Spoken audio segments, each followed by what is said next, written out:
Bon dia a totes i a tots.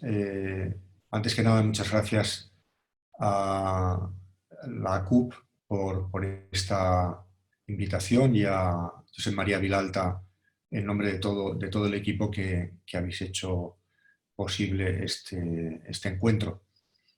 Me corresponde hablar de la crisis en la que estamos y de una pregunta tan complicada que requeriría mucho más tiempo que una pequeña intervención de esta naturaleza, acerca de si las sociedades aprendemos de las crisis, si tomamos las decisiones correctas, si las vamos a tomar en un futuro, ¿no? Y os comenzaría dividiendo esta intervención en tres grandes bloques. En primer lugar, hasta qué punto la sociedad democrática, las sociedades democráticas estaban preparadas para un tipo de crisis de este estilo. En segundo lugar, hablaré de las decisiones que hemos tomado y estamos tomando en medio de la pandemia. Y finalmente trataré de decir alguna cosa sobre la salida, los aprendizajes de esta crisis.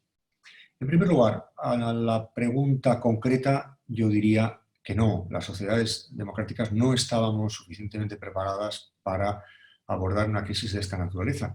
Por cierto, no nos faltaban advertencias y cualquiera podía deducir que esta cadena de crisis, que yo la suelo poner, cuyo comienzo yo lo suelo fechar en 1986, en la crisis de Chernobyl, de entrada por un motivo biográfico, porque yo estaba entonces en Alemania trabajando con Ulrich Beck y vivimos directamente la crisis de Chernobyl y allí salió aquel gran libro de Beck, La sociedad del riesgo. Y a partir de aquel año hemos ido encadenando una crisis tras otra, crisis financieras, crisis de las .com, crisis climática, crisis de inmigración, crisis de terrorismo yihadista, hasta llegar a esta crisis y alguna otra en medio, ¿no? Y me da la impresión de que hemos pasado de una época de grandes conflictos, que fueron las guerras del 19 y de principios del 20, después de un periodo, esos 30 gloriosos, a una nueva situación social en la cual parece encadenamiento de crisis una tras otra, que tienen un cierto carácter común, pero cada una de ellas tiene su peculiaridad.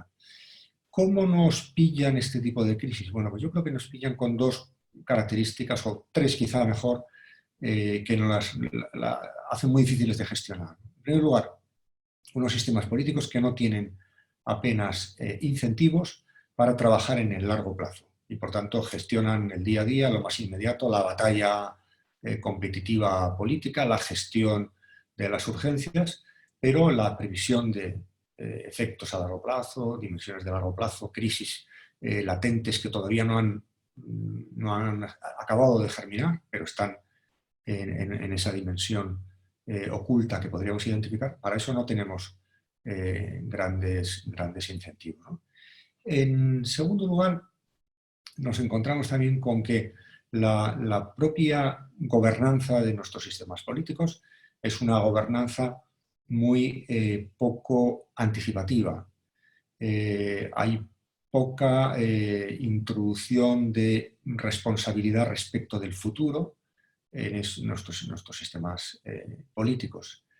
Y en tercer lugar, y esto me parece el punto más importante, eh, cuando se trata de problemas complejos, problemas que podemos poner bajo el calificativo de complejidad, que sobre lo que llevo trabajando mucho tiempo y es uno de mis asuntos favoritos, nuestra mente sigue pensando en esquemas de la prehistoria. Seguimos pensando, y esto es un desafío de entrada muy cognitivo, y por eso en esta asociación de universidades creo que es un tema muy interesante para reflexionar y para debatir, ¿no? ¿Por qué la mente humana sigue pensando de dos maneras que le hacen especialmente inapropiada para entender un problema complejo? Esas dos maneras son, en primer lugar, una focalización sobre relaciones de causa y efecto. Solo entendemos asignación de culpabilidades, de responsabilidades, de causalidades lineales, y por tanto no entendemos fenómenos de causalidades emergentes, recurrentes, cascadas, efectos de contagio, nunca mejor dicho, como metáfora y como realidad, gestión de la interdependencia. Y en segundo lugar, una tendencia muy atávica en el ser humano a simplificar las cosas y moralizar los problemas. Enseguida tendemos a pensar en clave de que las cosas buenas o malas se deben a la acción heroica de sujetos individuales, hablamos mucho de liderazgo en el sentido muy individual. Enseguida, ante una crisis, ante una catástrofe, un desastre como es esta pandemia, tendemos a pensar, no solamente los políticos en su competición propia, sino en general, tenemos a pensar que detrás de todo esto tiene que haber un culpable. Seguimos aquel método de Nietzsche que decía que detrás de el pensamiento mitológico lo que hacía era poner un autor detrás de un evento. Si hay algo que sale mal, pues tiene que haber alguien responsable de ello, ¿no? Y somos incapaces de entender que a lo mejor no hay un culpable o hay muchos. O simplemente es una cuestión más de estupidez colectiva que de maldad singular o generalizada. El libro que escribí el año pasado, Una teoría de la democracia compleja, trataba precisamente de estas cuestiones, ¿no? De cómo podemos mejorar la democracia, fundamentalmente haciéndola más compleja, introduciendo más elementos, más variables, más dimensiones, en un pensamiento de lo social más multifactorial, más en términos de encadenamientos que en términos de causalidades lineales, ¿no? Con esto yo creo que tendríamos un cuadro no solamente de la democracia en general, sino también del gobierno en particular, mucho más apropiado para gobernar un mundo que ya no se puede gobernar jerárquicamente de una manera vertical, a base de mecanismos muy simplistas de dirección del destino colectivo, ¿no? Cuando había terminado ese libro, llegó la pandemia, llegó el confinamiento y escribí otro pequeño libro titulado Pandemocracia, en el que trataba de saldar una cuenta pendiente, y es que acababa de escribir un libro sobre todas estas cuestiones de la complejidad y me veía obligado a explicar o a testar si ese marco mental valía para explicar la situación en la que nos encontramos. No con el ánimo de buscar una ratificación de lo que yo pensaba antes, porque eso creo que es una de las operaciones intelectuales menos interesantes. Lo más interesante en esta vida es aprender y no tener razón, ¿no?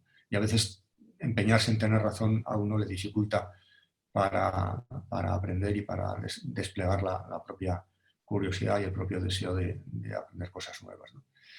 Me parecía que en parte sí y en parte tenía que corregir el esquema, fundamentalmente porque es verdad que este virus tiene un elemento de complejidad unido paradójicamente a un elemento atávico y a un elemento de lo más tradicional, ¿no? Virus, pestes, fenómenos de este estilo ha habido a lo largo de toda la historia de la humanidad. Tenemos mucha literatura y documentación sobre esto, y la estrategia típica es cerrar, clausurar, parar el movimiento, protegerse en el espacio. De alguna manera, es viejo esta idea de combatir virus con el confinamiento, con el cierre, con la protección. Lo que hace de esta pandemia un fenómeno, no sé si llamarlo posmoderno, es el hecho de que se inscribe dentro de un mundo que desde hace un tiempo llamamos un mundo globalizado o un mundo abierto, en el cual hay una densidad de interdependencia tal que los viejos instrumentos de protección, como este, por ejemplo, de clausurar espacios, solamente pueden durar un pequeño tiempo, ¿no? Y ahora mismo estamos en un momento en el cual la posibilidad de cerrar más cosas, paralizar más cosas, volver a un segundo confinamiento, nos produce un vértigo especial, entre otros motivos porque el tipo de sociedad en el que vivimos no está diseñada para una paralización de este estilo. Ahí tratamos de defender el elemento más vanguardista de una sociedad que es una sociedad que se mueve, dinámica, abierta, que debe su riqueza, que debe también los riesgos que asume precisamente a esa peculiaridad. Llega la crisis y entonces nos encontramos varios problemas. Primero, la pandemia fue recibida por algunos líderes de una manera o bien desprevenida o bien directamente escéptica y negacionista, ¿no? Especialmente algunos líderes populistas como Donald Trump y algún otro más, ¿no? Desde este punto de vista, yo creo que, y eso para nosotros universitarios es importante tenerlo en cuenta, el populismo sufrió un duro golpe porque en ese momento se puso de manifiesto lo relevante que es el conocimiento para crisis de este estilo. Ya está habiendo en estos momentos una gran movilización cognitiva a todos los niveles, no solamente en cuanto a la consecución de la vacuna, sino también una especie de benchmarking global que nos hace compararnos unos a otros, una red de comunicación de experiencias especialmente intensa, de comparación de unos con otros, de unos países con otros, de unas regiones con otras, precisamente en un escenario de gran movilización de recursos cognitivos, ¿no? Donde las universidades también hemos tenido que contribuir, donde, por cierto, la ciencia, y aquí me vais a permitir que barra un poco para casa, ¿no? La ciencia a veces es entendida públicamente como la ciencia epidemiológica, como la ciencia que está más en contacto directamente con este problema, pero me gustaría, perdón por este minuto de publicidad, me gustaría advertir que esa ciencia que necesitamos para resolver este tipo de crisis es una ciencia integral, es una ciencia en la que están, por supuesto, los virólogos y la ciencia médica, pero a la cual podemos y debemos contribuir también desde otras ciencias como las ciencias humanas o las ciencias sociales, que contribuimos a que el tipo de medidas, el tipo de acción de gobierno que se realice sea más equilibrado y tenga en cuenta otros factores, otras dimensiones de nuestra vida colectiva que son tan importantes o más que la directamente relacionada con la consecución de una vacuna o con doblegar la curva de los contagios. Llevamos un periodo de tiempo en medio de esta crisis dándonos cuenta de que probablemente frente a una cierta falta de modestia, tanto de los que nos dedicamos al conocimiento como en general en la sociedad, pensábamos que era un mundo más seguro, un mundo donde había más certidumbre de la que había, ¿no? Y lo que nos encontramos ahora es que tenemos delante un virus del que sabemos poco, ahora un poco más que al principio. Sabíamos poco acerca de cómo se iba a comportar la gente, y este es un factor muy importante, ¿no? No sabíamos cómo se iban a comportar nuestros hijos e hijas con la apertura de los centros educativos. Tampoco sabíamos, aunque podíamos intuirlos, qué efectos iba a tener precisamente el cierre de las escuelas en el periodo del confinamiento más duro. Y ahora ya empezamos a obtener datos que son realmente preocupantes en cuanto a los niveles de desigualdad que esto ha producido, porque nuestras casas desigualan mucho más que las escuelas, ¿no? Ha aparecido otro problema que para nosotros los universitarios es un problema que requiere una gran reflexión, porque apela a nuestra responsabilidad y al mismo tiempo a nuestra modestia. Toda la relación entre la política y la ciencia y el saber experto. Está claro que una crisis de este estilo requiere el saber de los expertos. Enseguida, por todos los lados, se han creado comisiones de expertos de diverso signo, y en esas comisiones de expertos se ha discutido y en esas comisiones de expertos se ha confiado buena medida de la resolución de esta crisis. No me da tiempo, evidentemente, en estos pocos minutos que tengo, pero si queréis, para el diálogo posterior podemos dejarlo, analizar cómo debería ser configurada esa relación entre los expertos y los que deciden políticamente. Hace unos días hubo un documento de sociedades científicas en el que venía a decir a los políticos: ustedes tienen el poder pero no tienen el saber, lo cual daba a entender: nosotros tenemos el saber pero no tenemos el poder, ¿no? Bueno, yo creo que probablemente ni unos tienen tanto ni unos tienen tan poco, tanto en términos de poder como en términos de saber. Me parece que la relación entre expertos y políticos es una relación que debe ser todavía más matizada y más pensada. En mi libro del 2012, La democracia del conocimiento, lo analicé con bastante extensión. Y mi idea básica sería: tendemos a pensar que el momento del asesoramiento y de la reflexión de los expertos y el momento de la decisión política son dos momentos distintos. Y si los concebimos así, no vamos a entender bien y no vamos a mejorar bien esta dimensión de la gobernanza.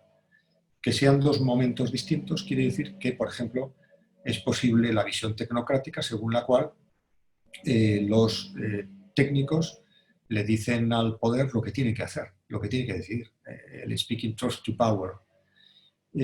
O la otra gran posibilidad, que es, si son dos momentos separados, que los políticos tomen las decisiones y simplemente le digan a los expertos que se las justifiquen. Bueno, creo que estos dos momentos, estas dos posibilidades, la posibilidad, digamos, tecnocrática y la decisionista, son completamente insuficientes para entender la riqueza de un momento de la política, el momento de la decisión, que tiene que ser un momento en el cual la dimensión cognitiva y la dimensión decisionista tienen que colaborar juntos para la toma de decisiones. No son dos elementos separados. ¿Por qué es importante la política? Me gustaría subrayarlo un poco, porque a veces la política, y sobre todo en estos momentos de antipolítica en los que vivimos, la política está siendo vista como un momento innecesario, como un anexo a lo que es realmente importante, a lo que sería realmente importante, que es la opinión de los que saben, de los expertos. Bueno, yo creo que esto es un punto de vista tremendamente equivocado. La política, al menos tal y como yo la concibo como una actividad también cognitiva, es decir, no como una actividad de la mera voluntad, sino como un espacio donde yo lo he formulado con la idea de una democracia que aprende, un gobierno que aprende, un poder que no es simplemente emite órdenes, sino que recibe también información, la procesa y es un lugar de ejercicio del conocimiento. Esa política tiene que ponderar, otras muchas cosas, que los médicos, los epidemiólogos no son capaces de percibir. Y además porque por un principio elemental, cada profesión, cada esfera, cada subsistema de la sociedad tiene una perspectiva sobre la realidad. A los epidemiólogos les interesa fundamentalmente aplanar la curva. Y les interesa poco, lógicamente, si eso cuesta mucho dinero o poco, ¿no? A los economistas les interesa menos, por ejemplo, la salud, no es su focalización. Y en cambio aportarán a ese gran debate colectivo que la democracia, la economía no se puede parar, ¿no? Y que tiene que mantener ese dinamismo, ¿no? A quienes están preocupados por el medio ambiente les parecerá incluso una maravilla que los cielos de Barcelona durante el confinamiento estaban muy, muy limpios, ¿no? Pero alguien tendrá que recordar que eso ha sido a costa de un sacrificio brutal. Incluso dentro de las ciencias médicas se puede observar como no todos los las especialidades observan la realidad desde el mismo punto de vista. En un seminario que participé hace un tiempo, un psiquiatra advertía sobre el hecho de que todo este confinamiento tiene un coste en términos psicológicos muy grande y especialmente para la gente que tenía una cierta vulnerabilidad desde este punto de vista. Bueno, ¿qué es la política? La política es el intento difícil, realmente difícil, muchas veces frustrante, de atender todas esas voces y tratar de hacer una especie de algoritmo que las equilibre, ¿no? Probablemente quedando mal con todo el mundo, quedando mal con los bares que se cierran, con el medio ambiente que no se termina de arreglar, prestando más atención a cosas que están en el cortísimo plazo, pero sabiendo que al mismo tiempo no pueden descuidar lo más general, etc. Este nivel de decisión, este nivel de reflexión de la política me parece que es algo que tiene que ser defendido. Hablaba de complejidad, de enfrentar esta crisis con categorías de la complejidad, y tengo dos buenas noticias. Yo creo que dentro de lo mediocre que los seres humanos hemos sido capaces de afrontar esta crisis, hay al menos dos elementos que a mí me hacen ser bastante optimista, ¿no? en cuanto a que ha habido un cierto cambio. En primer lugar, frente a aquel diagnóstico según el cual la crisis era la crisis sanitaria, en el fondo, no tenía más importancia que una gripe estacional, enseguida entendimos, o algunos, salvo algunas excepciones, que gente especialmente ruda la sigue habiendo, entendimos que el problema no era tanto el número de, siendo muy grave, de fallecimientos que iba a haber, como su concentración en un momento determinado. Y se introdujo aquel concepto magnífico de aplanar la curva. Aplanar la curva es un concepto que viene de la complejidad, de las ciencias de la complejidad. Es decir, que entiende que el problema no es los elementos que aparecen en una crisis, como su coincidencia en el tiempo y su encadenamiento fatal, catastrófico. En este caso concreto, la posibilidad del colapso de nuestros sistemas sanitarios. Y por tanto, bastaría con aplanar la curva, es decir, impedir que haya una altísima concentración en un momento muy limitado y muy puntual de tiempo, para que aquello fuera mucho más fácil de gestionar dentro de la enorme dificultad. El otro concepto que me parece que es esperanzador es la respuesta europea. Si recordaréis cómo la respuesta europea a la crisis del 2008 fue una respuesta que, desde el punto de vista de estas categorías de las que estoy aquí hablando, complejidad, simplificación, fue enormemente simplista. ¿Qué nos pasó con la crisis anterior, con la crisis económico-financiera? Que hubo dos grandes interpretaciones dominantes. La derecha interpretó que todo aquello se debía al mal comportamiento de los consumidores, a que muchos habíamos vivido por encima de nuestras posibilidades. Puso el énfasis en comportamientos de los elementos, en este caso de los individuos. La izquierda dijo aquello célebre que suena muy bien en un coro de una manifestación, pero que no resiste un mínimo análisis. No es una crisis, es una estafa. Es decir, puso el énfasis en que había gente concreta, poderosa, que había estafado. Es verdad, las dos cosas son ciertas. Hubo comportamientos irresponsables por parte de los individuos y hubo estafas. La de Madoff, la más famosa, pero no la única, ¿no? Ahora bien, ninguna de las dos cosas explica por ella misma el comportamiento de una crisis y de aquella crisis. ¿Por qué? Porque las crisis se explican, sobre todo este tipo de crisis, por el encadenamiento fatal de muchos comportamientos. La suma, la agregación, en unos momentos en los que no hay una buena gobernanza financiera global, en los que hay unos sistemas de estímulo de crédito muy torpes, o en los que hay una lógica de emulación y consumo.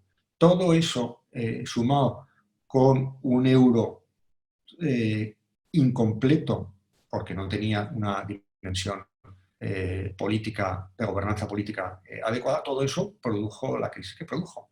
Pero, y esta es la gran enseñanza del pensamiento y de las ciencias de la complejidad, hay que analizar los problemas a partir de la interacción de los elementos y no como un resultado de lo que los elementos hacen.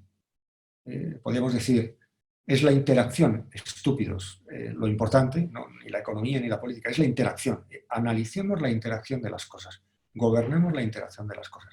Por tanto, a la pregunta a la que trata de responder este título de mi intervención, cómo aprenden, cómo gestionan las crisis, nuestros sistemas de gobierno, la respuesta fundamental es precisamente esta, gestionando bien sus interacciones. Y en la medida en que gestionen bien esas interacciones, lo harán bien, y en la medida en que no lo gestionen bien, lo harán mal, ¿no? En el caso concreto de esta crisis, me parece que las primeras semanas asistimos a un espectáculo penoso, no solo porque los estados no quisieran pasar mascarillas, compartir recursos sanitarios, o porque hubiera aquellas declaraciones tan nefastas de Christine Lagarde o del ministro danés de Finanzas, sino porque el pensamiento, la manera de diagnosticar la crisis fue una manera que daba por supuesto que la crisis dependía de unos elementos individuales. Si en aquel momento, en la crisis del 2008,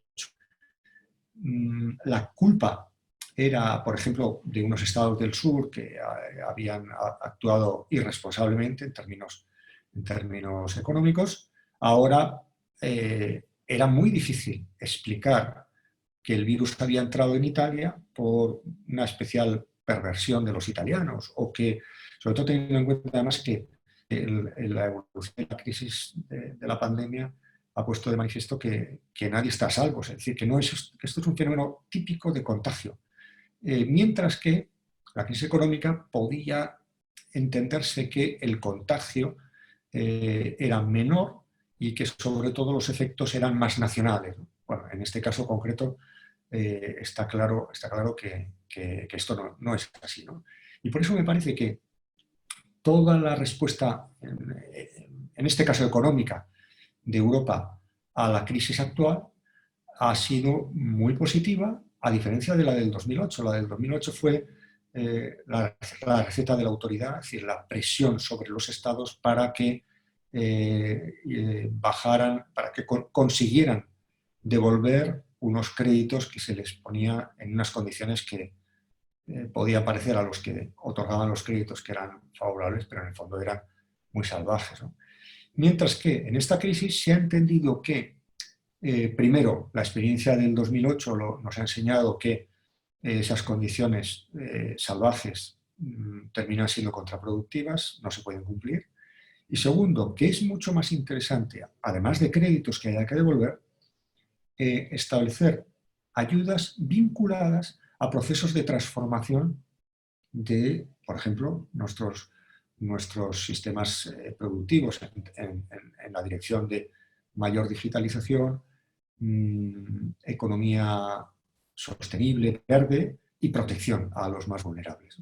Bueno, creo que este esquema mental lo haremos bien o mal, lo haremos mejor o peor, unos estados lo harán mejor o peor, ya veremos cómo se concreta en este régimen de ayudas, pero la idea me parece que es una idea muy esperanzadora.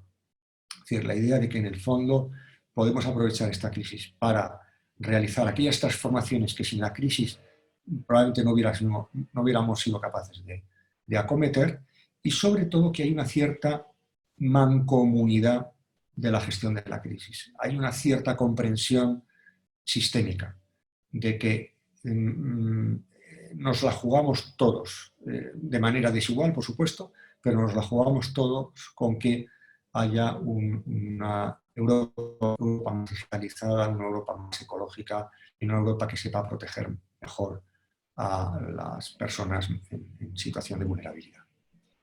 En estos últimos 5 minutos o menos quisiera decir un par de cosas sobre la salida de la crisis, las decisiones que hay que tomar y qué es lo que vamos a aprender, ¿no? Bueno, yo diría que básicamente este debate que hemos tenido tan encarnizado en España, por un lado, sobre la cogobernanza, si es bueno que haya una gestión unificada, si es bueno dejar la gestión en manos de las comunidades autónomas o de las comunidades más locales, incluso de los ayuntamientos. Yo respondería a esto diciendo, este debate sobre si hay que ir a una agenda más globalista o más autárquica, más proteccionista, más local, es un debate completamente abstracto. Es un debate que, así tal y como está planteado, en términos generales, no tiene mucho sentido. La pregunta que nos debemos hacer con toda honestidad, con los datos y con los análisis de que dispongamos, es ¿qué nivel de gobierno, de gobernanza, es más adecuado para qué tipo de riesgos? Si nos hacemos esa pregunta, veremos que, como experiencia del confinamiento, por ejemplo, hay ciertas actividades, ciertos recursos, ciertas cadenas de suministro que no pueden ser tan globales, que tienen que ser más locales. Ciertas reservas estratégicas que las pequeñas comunidades o los estados tienen que dejar de deslocalizar, como veníamos haciendo de una manera salvaje y muy irreflexiva, ¿no? Y al mismo tiempo hace falta más globalización, hace falta unas instituciones globales, OMS, Europa, por supuesto las universidades, que entiendan que su espacio de actuación es cuanto más globalizado mejor. Es la comunicación, libre acceso, el compartir información, compartir comunicación, autoridades globales con mayores capacidades, con mayor legitimidad, con mayores recursos económicos, equipos humanos más potentes, que sean capaces de alinear las políticas de los países a los objetivos de un mundo que tiene que detectar los riesgos de una manera más compartida. No podemos estar en manos de que China comunique que hay un virus que se les ha escapado, después de que, por cierto, al primero que dio la alarma temprana lo metieron en la cárcel, ¿no? Es decir, es algo que no nos lo podemos permitir. Y yo creo que en este debate de cómo aprendemos de la crisis, tendremos que ir a pensar en lo que yo creo que es la gran clave de bóveda de toda esta cuestión. Vamos hacia un mundo de bienes comunes muy evidentes. Sabíamos que existían bienes comunes, ya ha habido filósofas y sociólogas que Ostrom, por ejemplo, recibió el premio Nobel precisamente hablando de esto, Harvey, hay mil personas que han hablado de esto, pero ahora mismo es mucho más evidente que compartimos destinos comunes, crisis comunes, que no estamos, yo lo suelo decir, no estamos en una sociedad donde hay contagios, sino en una sociedad contagiosa por su propia naturaleza, contagiosa, que estamos igualmente amenazados, que nadie se salva solo, que las amenazas comunes, como decía Ulrich Beck, exigen instrumentos comunes de gestión. Y nuestra lógica sigue siendo todavía muy atávica, muy particularista, y esa lógica es completamente inadecuada para afrontar el mundo que viene, que es un mundo donde la conciencia de vulnerabilidad compartida, de amenazas similares, va a ser cada vez más clara, y sobre todo va a ser cada vez más clara en relación con otro tipo de crisis que vienen en paralelo con estas, la más importante de las cuales es el cambio climático, que es una crisis que no va a respetar procedimientos muy particulares de protección, porque no sirven para nada. Tiene que haber una mayor cooperación y van a exigir una mayor integración a nivel institucional, a nivel de las decisiones. Y yo creo que en este tema las universidades, los universitarios, las universitarias, podemos decir cosas interesantes, podemos ser una voz relevante, podemos ejercer una responsabilidad y debemos ejercer una responsabilidad muy, muy particular. Pues nada más, moltes gràcies a tots.